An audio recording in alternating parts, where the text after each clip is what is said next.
Imagine holding a terrible secret, the location of two missing teenagers, their families desperate for answers. You know exactly where they are, but the law demands your silence. What would you do? Would you defy the rules, risking everything to give grieving parents closure? Or would you uphold the very principles of justice, knowing it might make you the most hated person in the country? This is not fiction. This is a true story, one that sent shockwaves through the legal world and forever changed how we view ethics, duty, and the cost of silence. Welcome to the Buried Bodies Case. Two lawyers, Frank Armani and Francis Belge, faced the most difficult ethical decision of their careers. Their client, already accused of a serious crime, revealed a shocking secret. He was responsible for the disappearances of two more young women and knew exactly where they could be found. But the law was clear. They were bound by attorney-client privilege. Breaking that trust could mean professional ruin, while keeping silent would leave families searching for answers. What followed was an agonizing legal and moral dilemma, one that forever changed the rules of attorney confidentiality and became one of the most debated cases in legal history. The summer of 1973, the Adirondack Mountains. Four young campers, Phil, Nick, Carol, and David, arrive at a secluded spot off Route 30, eager for a weekend of adventure. As they settle into their tents for the night, the woods are alive with the sound of nature. The rustling leaves, the distant chirp of crickets, the gentle crackle of their dying campfire. But then, a nightmare begins. A man emerges from the shadows, his presence both commanding and unsettling. He carries a rifle, a knife, and an eerie sense of control. A fedora with a feather rests on his head, his cold stare hidden behind dark sunglasses. To the campers, he appears to be a conservation officer, but something about him feels wrong. His voice is calm, deliberate. Then he utters the chilling words, "I have taken lives before, and I will again." Panic sets in. He binds them one by one, issuing a stern command, "Do not run." But fear overtakes them. Then he follows through on his warning. His first target, 18-year-old Philip Domblowski. The others cannot see what's happening, but they hear it.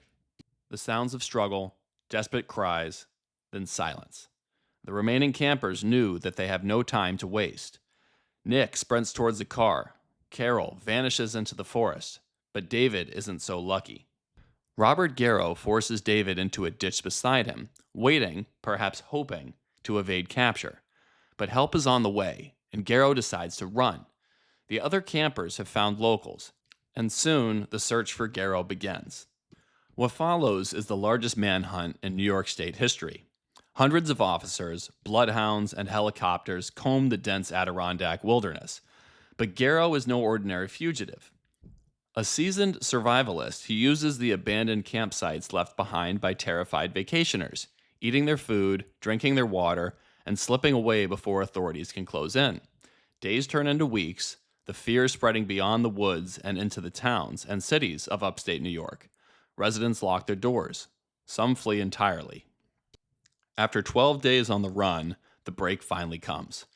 Conservation officer Hilary LeBlanc spots Garrow moving through a clearing and orders him to stop. Garrow runs. 4 gunshots ring out. He collapses, wounded but alive. And with his capture comes a secret, one that will haunt two lawyers forever. For days, Garrow refuses to talk. Investigators press him, suspecting him of other crimes, specifically the disappearances of 16-year-old Alicia Hawk and 20-year-old Susan Petz. But Garrow remains silent, playing a game of control, watching as the search efforts for the missing girls continue in vain. But then, in a hushed hospital room, Garrow finally speaks. First, he admits to the tragic death of Philip Domblowski. But his confession doesn't stop there. He hints at other crimes, his voice cold and detached. Bit by bit, he reveals what happened to the missing girls. Yet his confession is scattered. He gives locations, but no guarantees, and no remorse. Frank Armani, Garrow's court-appointed attorney, listens carefully. He knows that criminals lie. He knows confessions can be distorted by ego, delusion, or fear. Was Garrow just a madman trying to toy with them, or was he revealing the truth? Armani had to know, but if he confirmed it, he couldn't tell anyone. And so he set out, alone. No police, no reporters. Just two lawyers chasing the possibility of a horrifying truth. They followed Garrow's descriptions through dense woods, along abandoned roads, until they reached an overgrown path leading to an old mine shaft in Mineville, New York. The air is thick, the silence deafening. Armani moves cautiously, flashlight in hand, peering into the darkness, and then he sees it. A blue sneaker, a leg, the truth lying in the shadows. They retrace their steps to the second location Garrow described, a secluded cemetery. Belge ventures alone this time, searching among the headstones. And there, in a shallow grave, he finds her.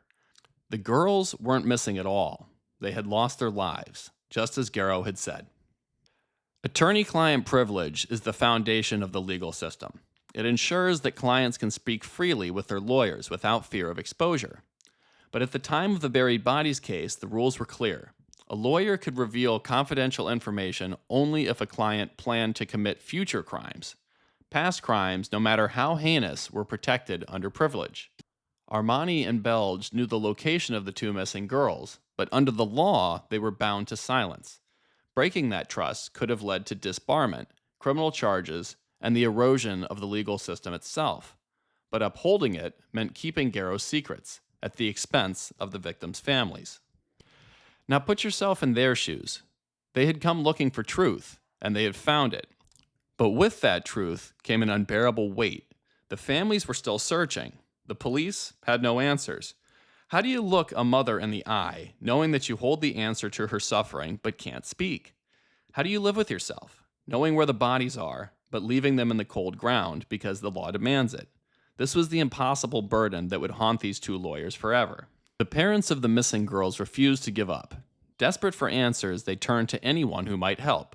Private investigators, psychics, clergymen. Susan Petz's mother spent thousands of dollars consulting mediums, hoping that they could tell her where her daughter was. She clung to the possibility that she might still be alive, searching for any sign, any whisper of hope. Alicia Hawk's family was just as relentless. Her mother exhausted every possible avenue, spending thousands of dollars on private investigators and psychics, hoping that someone, anyone, could lead to her daughter. She was willing to try anything, no matter how improbable, clinging to the belief that Alicia was still out there.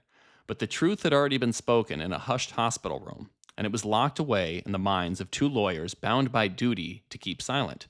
Desperate for a way out, Armani and Belge tried to strike a deal. They would reveal the location of the bodies, but only if prosecutors agreed to send Garrow to a mental institution instead of prison. The prosecutors refused. The deal collapsed, and the secret remained. Months passed. The families held on to hope, and Armani and Belge carried the burden of knowing the truth. The stress began to take its toll. Armani was plagued by sleepless nights, waking up in cold sweats, haunted by the faces of the victims' families.